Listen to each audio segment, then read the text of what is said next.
ગીર સોમનાથ જિલ્લાના દરિયાકાંઠે વધુ એકવાર ચરસનો જથ્થો ઝડપાયો છે। પોલીસને પેટ્રોલિંગ દરમિયાન સૂત્રાપાડા તાલુકાના ધામલેજના દરિયા કિનારે ચરસના 9 પેકેટ મળી આવ્યા, જેની અંદાજિત કિંમત થાય છે 5 કરોડ રૂપિયાની આસપાસ।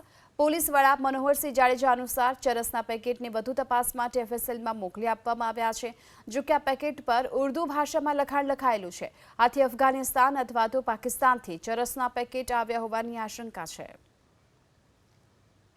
धामरेज बंदर खाते पुलिस ने एक बातमी थी स्थानिक आगेवानों द्वारा कि कोई शंकास्पद वस्तु त्या दरियाना किनारे पड़ेली है। ये बातमीना आधारे पुलिसे एसओजीनी टीमे त्या तपास करी आजूबाजू पर सर्च कर्युं अने एमांथी 10 किलो और 500 ग्राम चरसना पेकेट मळ्या छे। टोटल एनी किंमत अत्यारे 5 करोड़ 30 लाख जेटली थाय छे। आ जे चरसनो जथ्थो छे एमां कोई आरोपी अमने मळ्या नथी।